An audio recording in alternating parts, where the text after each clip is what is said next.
Boa noite, queridos. Nós estamos pregando numa série de mensagens no livro de Gênesis. Você sabe que nós, ao longo dos capítulos que já passamos, estudamos a respeito da criação do homem, também a sua queda, aí um pouco sobre a descendência de Caim e também a descendência de Sete. Depois vimos que essas descendências se misturaram, o que provocou o que desagradou mais uma vez a Deus, trazendo no capítulo 7 o juízo. E então, na semana passada, no capítulo 8, nós vimos 3 ações de Deus para com Noé, após o dilúvio, né? Essa mensagem aqui, na semana passada, eu chamei de restauração e descanso, o agir de Deus restaurando e criando uma nova terra para que Noé e a sua família ali habitassem. A primeira ação que nós estudamos na semana passada foi que Deus se lembrou de Noé. Lembrar-se significa cumprir aquilo que ele havia prometido, nesse caso prometido a Eva, não é? Um descendente. E é isso que acontece logo no início do capítulo 8, essa lembrança de Deus, esse agir de Deus em favor de Noé e na direção da promessa que ele havia feito. Deus jamais se esquece do seu povo, é o que nós podemos tirar de aplicação para nós. Ele nunca nos abandona, porque ele é um Deus que não volta atrás nas suas promessas. A segunda ação que nós vimos na semana passada foi a restauração do mundo, né, e da criação. Da mesma maneira que Deus inundou toda a terra, e ele fez depois minguar as águas para restaurar a terra. Eu afirmei então que Deus sempre age de maneira poderosa para cumprir os seus propósitos. Não importa que parte da sua vida você considera destruída pelas tempestades da vida. Deus pode reconstruir o seu casamento, seus relacionamentos, a sua saúde. Deus é poderoso para lhe dar um novo começo. A terceira ação que nós vimos na semana passada foi o recompensar da fé obediente de Noé. Noé, apesar das circunstâncias, demonstrou fé tanto na construção da arca, como em aguardar a instrução de Deus depois que as águas haviam minguado. A fé obediente de Noé é demonstrada, ela é demonstrada por nós sempre que nós damos ouvidos à palavra de Deus, né? Noé teve essa fé e nós agimos como ele quando nós damos ouvidos à palavra de Deus e agimos conforme os seus planos para nós. Agir assim trará sobre as nossas vidas o cuidado de Deus da mesma maneira que Noé experimentou. Hoje, no final do capítulo 8, eu quero continuar estudando com vocês sobre esse relacionamento entre Noé e Deus. Abra sua Bíblia comigo lá em Gênesis 8, vamos ler os versículos de 12 a 22.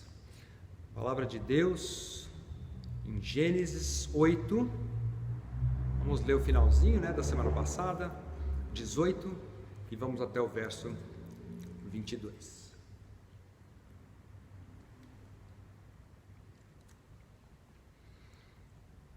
A Bíblia diz assim: Saiu, pois, Noé com os seus filhos, a sua mulher, as mulheres dos seus filhos, e também saíram da arca todos os animais, todos os répteis, todas as aves e tudo o que se move sobre a terra, segundo as suas famílias. Levantou Noé um altar ao Senhor, e tomando de animais limpos e de aves limpas, ofereceu holocausto sobre o altar.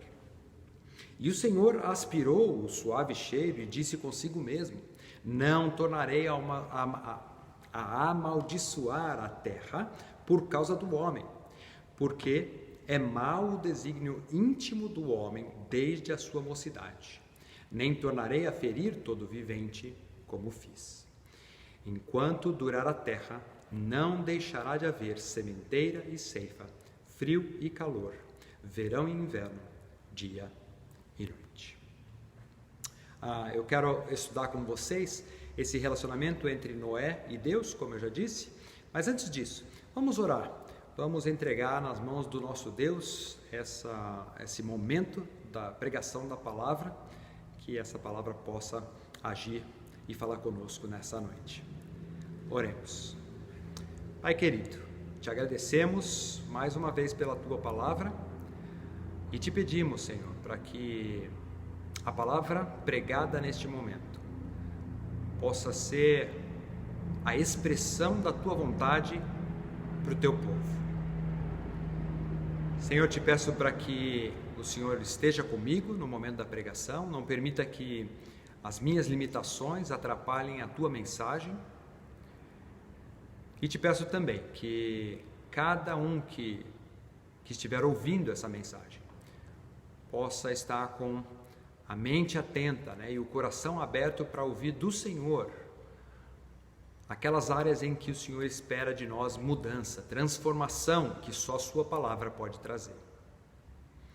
Por isso, Senhor, eu coloco esse momento nas tuas mãos e que teu Santo Espírito fale conosco.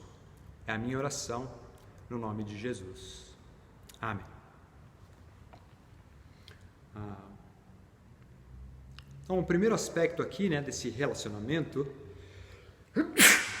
me desculpe, entre Noé e Deus, tem a ver com essa atitude de Noé para com Deus. Deus, ele recebe a adoração de Noé, logo o versículo 20 fala a respeito disso. Depois que Noé ele sai da arca e coloca os pés nessa nova terra restaurada por Deus, Noé demonstra a sua gratidão para com Deus.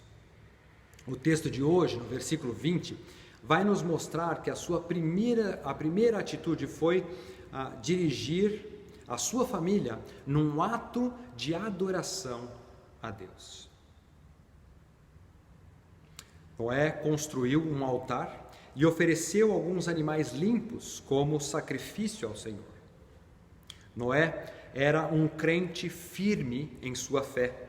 Ele andava com o Senhor, como nós tínhamos visto lá no capítulo 6. Ele andava em amorosa comunhão e desfrutava da presença de Deus. Noé trabalhou para o Senhor na construção da arca e deu testemunho do Senhor como um pregador da justiça. É o que nós podemos ler lá em 2 Pedro, capítulo 2, versículo 5. Lemos que Deus não poupou o mundo antigo, mas preservou a Noé, pregador da justiça, e mais 7 pessoas, quando fez vir o dilúvio sobre o mundo de ímpios. Enquanto Noé estava na arca, ele esperou pelas instruções de Deus sobre o momento certo para sair da arca, e ao descer em terra firme, ele demonstra então gratidão. Ele adora ao Senhor. Assim como Abel deu ao Senhor o que tinha de melhor, em oferta ao Senhor, em Gênesis 4:4, e como a descendência de Sete invocou o nome do Senhor, em Gênesis 4:26, Noé também adorou ao Senhor, nessa linhagem, nessa descendência que levaria até ao nascimento de Cristo Jesus, o Salvador, o nosso Salvador. Como anda a sua vida de adoração? Como está a sua vida de gratidão nesse momento de crise que nós passamos, nesse momento de pandemia? Noé, ele tinha acabado de passar um ano de privação, um ano de quarentena, como eu falei na semana passada, Mas ao invés dele murmurar, ao invés dele ficar desesperançoso por todas as dificuldades e pelo tempo talvez perdido, ali preso na arca, ele adorou ao Senhor. Ele reconheceu que Deus estava envolvido naquela situação toda e a sua atitude foi de gratidão e adoração. A verdadeira adoração ao Senhor tinha sido destruída, a terra tinha sido destruída, mas agora Noé dá a verdadeira adoração ao Senhor. Nos tempos antigos, né, do Antigo Testamento, quando se sacrificava um holocausto, assim como fez Noé, dava-se o animal inteiro para Deus, né, sem tomar nada para si. A gente vê uma descrição disso lá em Levítico capítulo 1. Né? De acordo com a lei, ali na Bíblia, o adorador deveria colocar tudo sobre o altar. Né? Levítico 1:9 diz assim, além de todo animal, né, diz Levítico 9, as entranhas e as pernas o sacerdote as lavara com água e queimará tudo isso sobre o altar e holocausto, oferta queimada de aroma agradável ao Senhor. Então, a entrega total de um animal simbolizava uma consagração, uma dedicação total ao Senhor. Esse era o símbolo na oferta sendo entregue como um todo. Como tem sido a sua dedicação ao Senhor, a sua entrega, a entrega da sua vida ao Senhor. Nesse tempo de pandemia em que nós vivemos, você tem buscado esse relacionamento diário com Deus? Você entende que tudo o que nós estamos passando está debaixo da soberania de Deus? Você tem se dedicado não apenas aos domingos, assistindo as mensagens que têm sido postadas, mas você diariamente busca conhecer a vontade de Deus e viver para sua honra e sua glória? Noé sabia que Deus não queria dele um compromisso parcial. Por isso Noé consagrou a si mesmo e a sua família completamente ao Senhor. Por sua graça, Deus havia salvado e protegido aquela família durante o dilúvio, e agora eles se colocaram à disposição do Senhor para fazer a sua vontade na nova terra. Mas não foi exatamente isso que Deus fez conosco também um dia? Ao enviar o seu Filho Jesus para se entregar na cruz por mim e por você, Ele não nos salvou da condenação eterna? Ele não tem cuidado de nós como seu povo especial, a igreja? Quando no versículo 21, o texto diz que Deus aspirou o suave cheiro do sacrifício, significa uma forma humana de declarar uma verdade divina. A verdade de que Deus ficou satisfeito com aquele sacrifício. Ele aceitou aquele sacrifício. Ele se agradou daquela atitude de Noé e da sua família, daquela adoração oferecida a Ele. Como você entende a sua adoração a Deus? Durante todo esse semestre, nós temos ensinado na Escola Bíblica Dominical, aos domingos pela manhã, nós temos estudado a cada semana, essa maneira como Deus espera ser adorado por nós, os seus filhos, a sua família, a sua igreja. Nós temos estudado como Deus espera isso não somente pela música, porque a adoração é mais do que isso, né? A adoração é tudo aquilo que nós fazemos para Deus. A música é só uma pequena parte disso. Queridos, a adoração é tudo o que podemos fazer para Deus, é todo o nosso relacionamento com Deus. No estudo da sua palavra, nos nossos relacionamentos com Deus, na pregação do Evangelho, nas nossas ofertas para Deus, tudo se relaciona, tudo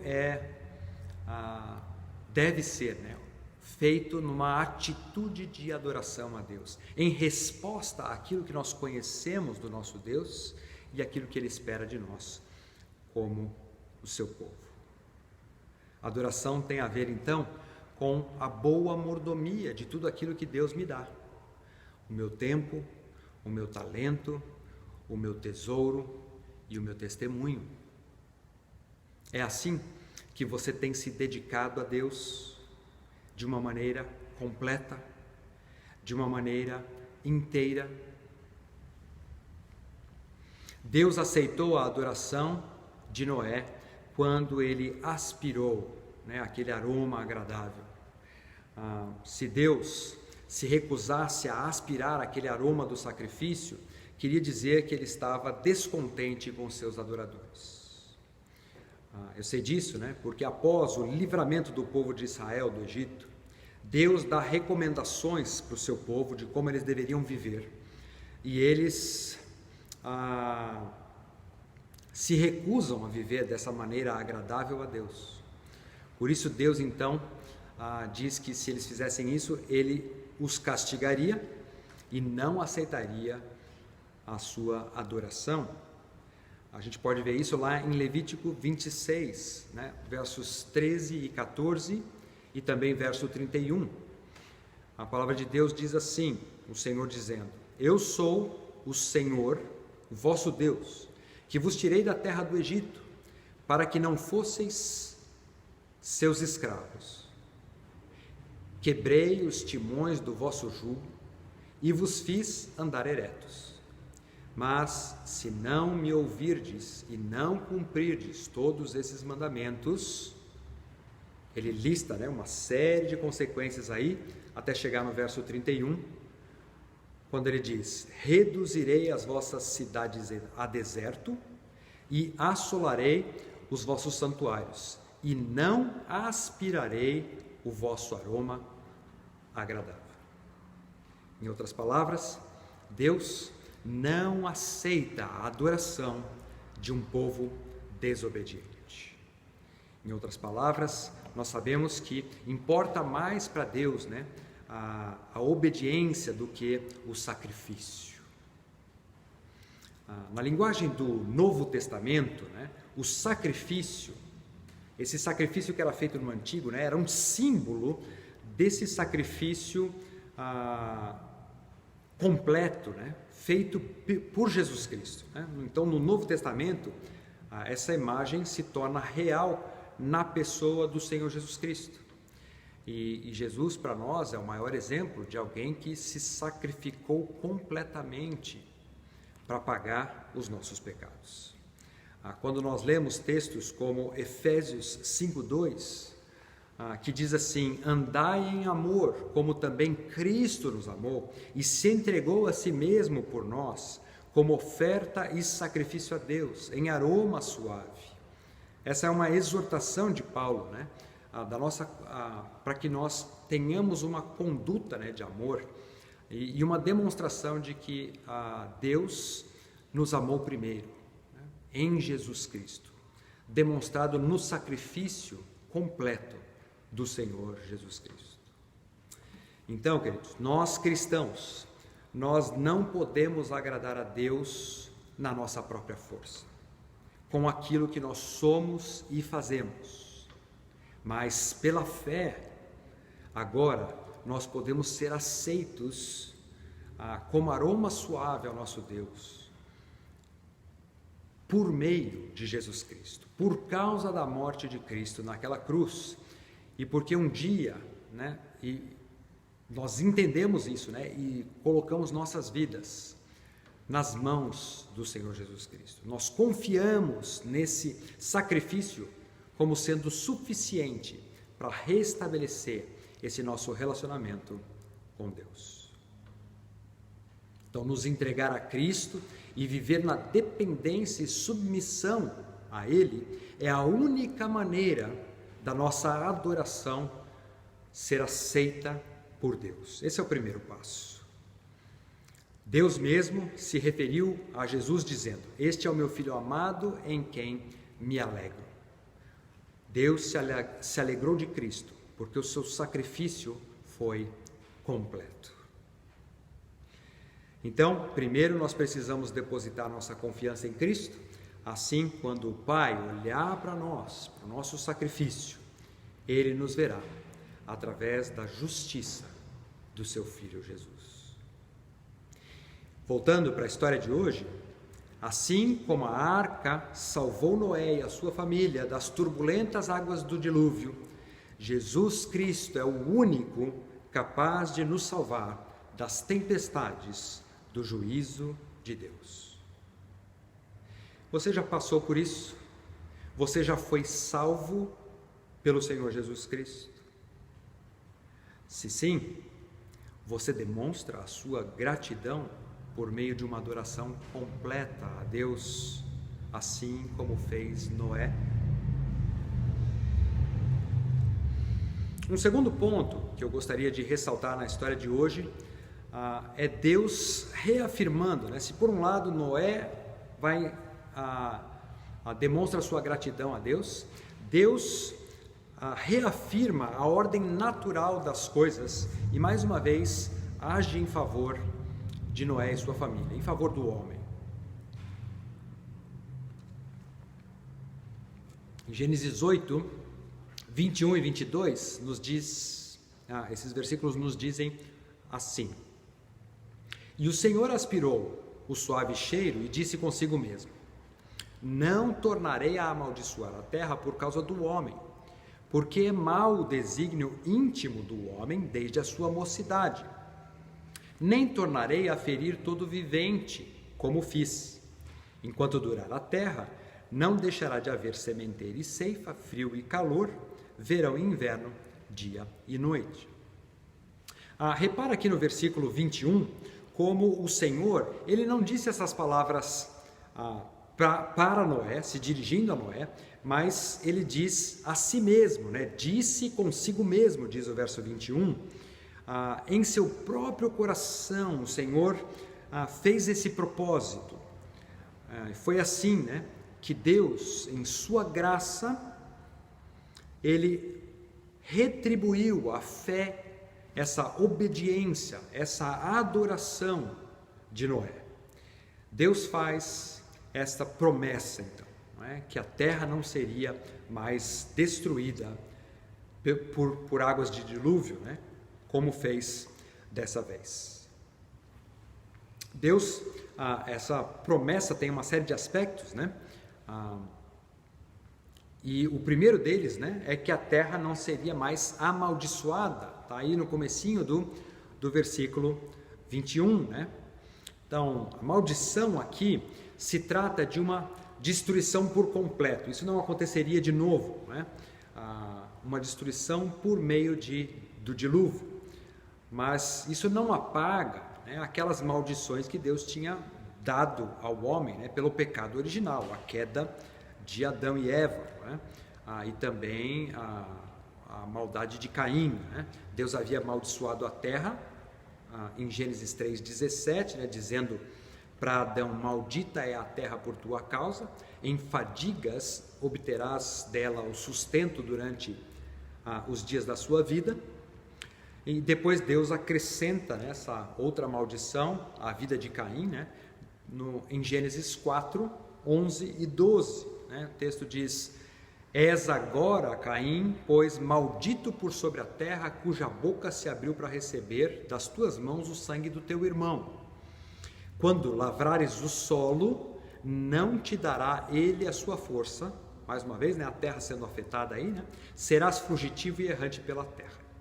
Então, a promessa de Deus, registrada aqui nesse versículo de hoje, não anula essas maldições dadas lá no início.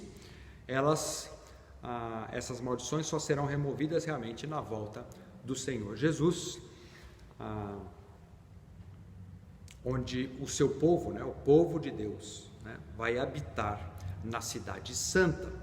Nós sabemos disso porque em Apocalipse, né, capítulo 21 e 22, nós temos a descrição, né, dessa cidade celestial que um dia nós vamos viver, né, com o Senhor.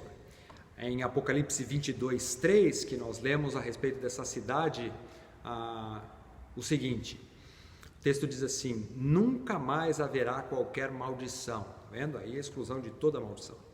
Nela estará o trono de Deus e do Cordeiro. Os seus servos o servirão. Apocalipse 22, 3. Então Deus, por sua graça, decidiu não aumentar a aflição do homem, e por isso ele promete, aqui no versículo 21, não destruir novamente a terra toda com um novo dilúvio universal. O texto continua e nós temos o motivo de Deus não fazer isso.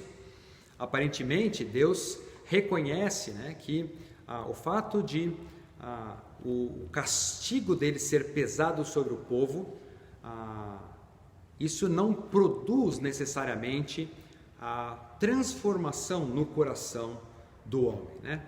O verso aqui diz, porque é mau o desígnio íntimo do homem, o desígnio do seu coração, né? Deus tinha enviado o dilúvio por causa da perversidade do coração das pessoas, como a gente vê lá em Gênesis 6:5, né?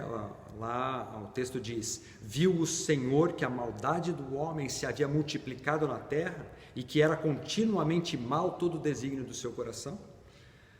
Mas Deus percebe, né, que apesar do castigo, o pecado persiste, né? As pessoas não aprendem a lição, tanto é que nós vamos ver na vida de Noé isso acontecendo na semana que vem, né? Isso mostra para nós que o homem continua perverso, continua com a sua inclinação para o mal, né? Só que Deus, então, por sua graça, promete não mandar outro dilúvio para destruir toda a sua terra. Então, o que o texto de hoje nos indica, mais uma vez aqui, é que o juízo severo de Deus não transformou o coração pecaminoso do homem. Hoje em dia, nós sabemos, né, que a única coisa que pode transformar o coração do homem é Jesus Cristo e o seu sacrifício na cruz.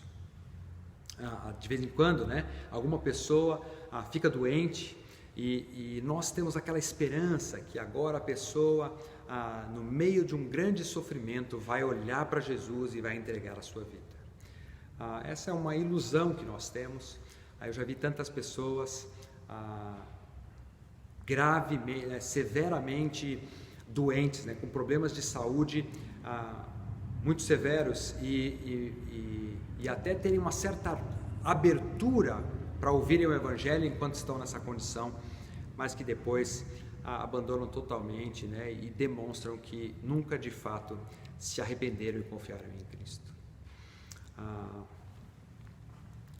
Por isso, né, a afirmação de que a não ser por meio de Cristo e da cruz de Cristo é que o coração do homem então transformado, né? Foi só dessa maneira, né, por meio de Cristo é que foi pago um preço pelos pecados de todo mundo, de modo que Deus possa reter agora o seu julgamento, a sua condenação, por causa do sacrifício de Cristo.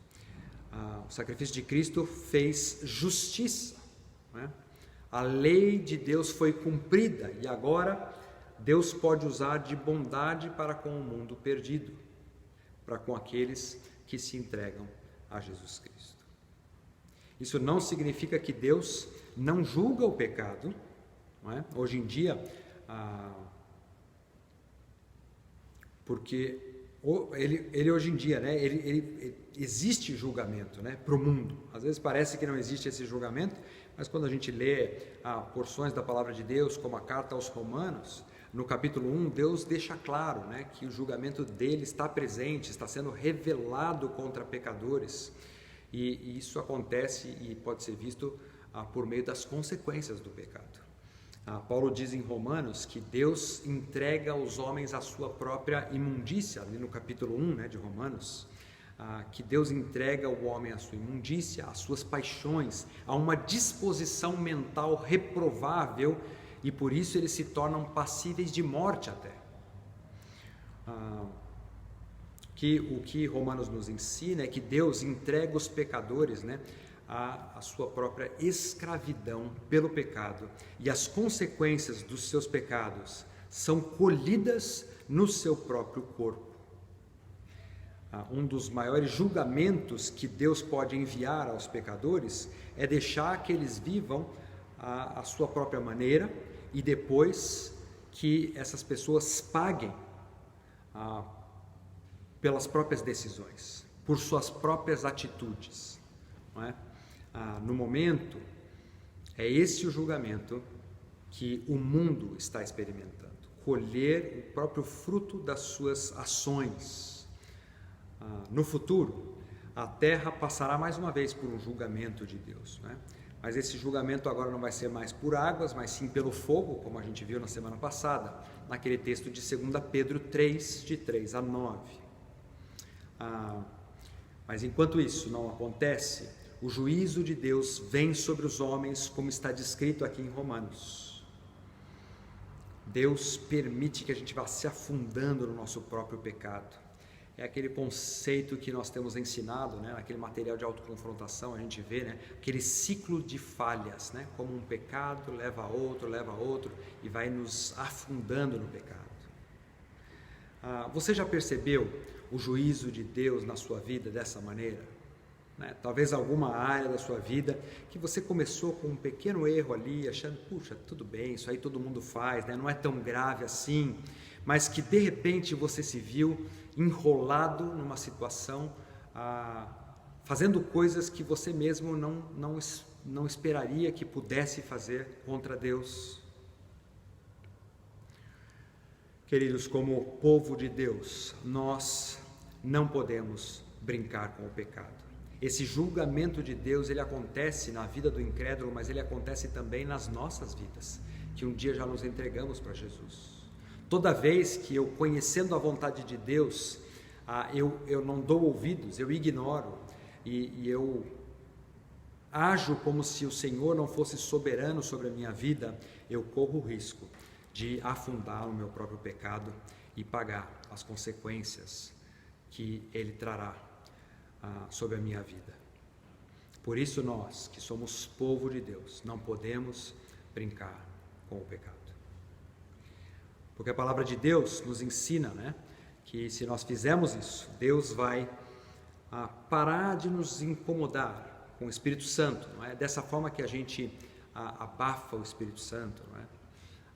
E a nossa consciência, então, dessa maneira fica cauterizada. E isso vai nos levar a cometer coisas reprováveis e passíveis de morte até diante do Senhor. No fundo a gente acha que está tudo bem, mas estamos caminhando para a morte, essa separação de Deus e também a morte física, né? A gente sabe lá em 1 Coríntios 11, né? A palavra de Deus ali diz, Paulo diz, né, que quem come e bebe sem discernir do corpo pode chegar, quem faz esse tipo de coisa, né? Ele diz, é por isso que tem gente entre vocês, né? Fraco e doente, e não poucos os que dormem, né? Uma consequência física por causa do pecado na vida dos cristãos. Então, além de Deus não destruir a terra, né, foi essa ação de Deus para com o homem, né? Ele também restabelece esse ciclo da natureza, né? E ele promete que não vai ser mais que não vai ser mais interrompido esse ciclo, né? O dilúvio, que tinha interrompido o ciclo normal das estações do ano, agora voltava a funcionar, né? Dia, noite, sol, chuva, né? Então Deus diz que Deus reitera agora, né, esse ritmo dos dias, das semanas, das estações. E ele diz que tudo isso ia continuar enquanto a terra durasse. Sem essa garantia, a humanidade jamais poderia estar certa de que as suas necessidades vitais seriam supridas. Não é? Não se daria para plantar, prever de certa forma, né? E controlar a colheita e a vida, né? O dia a dia.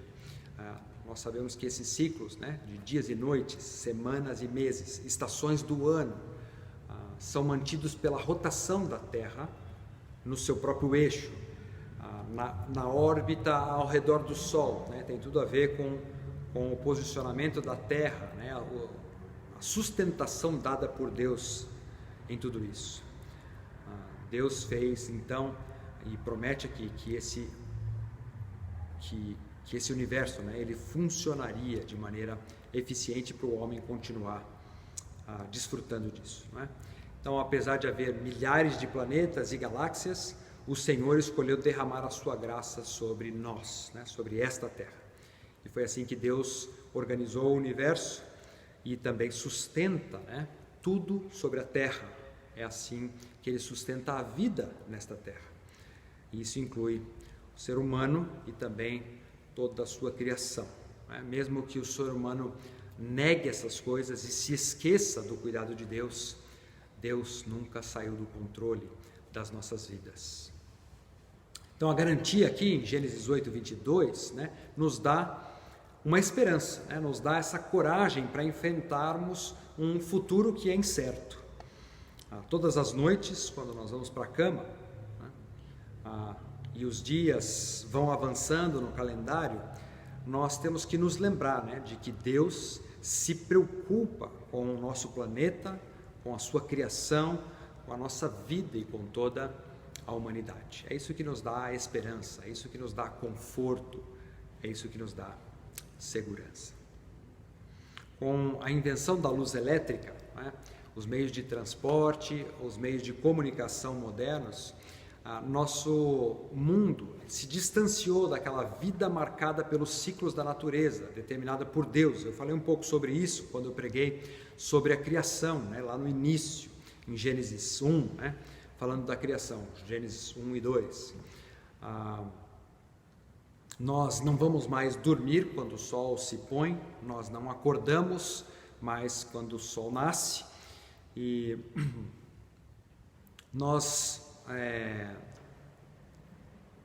se nós não gostamos do tempo, né, da temperatura, então nós ligamos o ventilador ou então o aquecedor, e às vezes nós esquecemos, né, que se Deus apagasse o sol, não é? Ou se Ele mudasse de alguma forma, né, a inclinação da Terra, isso alteraria todas as estações ou bagunçaria todos os ciclos estabelecidos por Deus, que mantém em funcionamento, em bom funcionamento, né, tanto a nossa terra como toda a criação de Deus.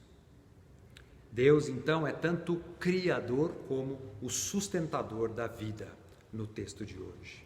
E Ele promete manter dia e noite, frio e calor, sementeira e ceifa. Deus assim nos convida a viver um dia de cada vez. Jesus nos ensinou a orar: o pão nosso de cada dia dá-nos hoje. Quando os discípulos advertiram Jesus a não ir orar lá em Betânia, ele respondeu: não são 12 as horas do dia? Jesus obedecia o cronograma do Pai. Ele vivia um dia de cada vez, confiando que o Pai cuidaria dele. Isso é tão diferente do que nós fazemos em nossos dias, não é mesmo? Nós temos a tendência de não valorizarmos esse ritmo que Deus colocou em nossas vidas, não valorizarmos o nascer e o pôr do sol, as fases da lua, as mudanças de estação, mas tudo isso prova que Deus está assentado em seu trono e que Ele é soberano, né, sobre toda a terra, e que Ele está cumprindo as promessas que fez a Noé, e que depois se estendem a nós, né, por meio de Jesus Cristo. Toda a criação proclama, dia após dia, estação após estação, a certeza do cuidado amoroso do nosso Deus. Podemos então confiar em Sua palavra, porque nenhuma só palavra de Deus falhou, nenhuma das Suas promessas foram esquecidas. Eu quero terminar, né, com esse texto aqui, que nos diz, em 1 Reis 8,56, bendito seja o Senhor que deu repouso ao seu povo de Israel, segundo tudo o que prometera. Está vendo o cumprimento da promessa? Nenhuma só palavra falhou de todas as suas boas promessas feitas por intermédio de Moisés, seu servo. Hoje, queridos, nós devemos também bendizer ao nome do nosso Deus, pois Ele não deixa de cumprir as suas promessas. No texto de hoje, nós aprendemos sobre esse relacionamento de Noé com Deus. Por um lado, o exemplo da adoração de Noé, uma adoração por completo, em reconhecimento e gratidão pelo agir de Deus. Por outro lado, a promessa e a garantia de que Deus não mais destruirá a terra, mas pelo contrário, Ele vai sustentá-la para o nosso desfrute até que Ele volte. Por tudo isso, então, eu quero encorajar você a seguir se relacionando com Deus assim como Noé, de maneira completa e grata ao Senhor. Amém? Vamos orar. Vamos pedir para que Deus haja assim em nossa vida, para que essas sejam verdades no nosso dia a dia. Pai de amor, nós te agradecemos, Senhor, por essa história, que fornece para nós um exemplo da parte de Noé, de como nos relacionamos com o Senhor. Um exemplo de uma adoração verdadeira e completa ao Senhor. Pai, que nossas vidas sejam marcadas por essa adoração completa. Também, Senhor, te louvamos pelo teu cuidado amoroso, pelo fato de que podemos confiar de que o Senhor cumpre as suas promessas, de que o Senhor é soberano sobre toda a situação, e em especial, na manutenção, na sustentação desse nosso universo, esse ambiente que podemos desfrutar por causa do teu amor cuidadoso, Pai. Te louvamos por tudo isso, no nome de Jesus. Amém.